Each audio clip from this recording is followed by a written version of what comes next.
can see, the branches are shredded into very fine material.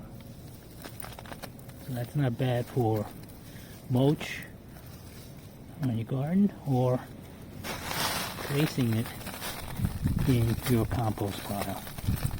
That's not bad. That's actually pretty excellent.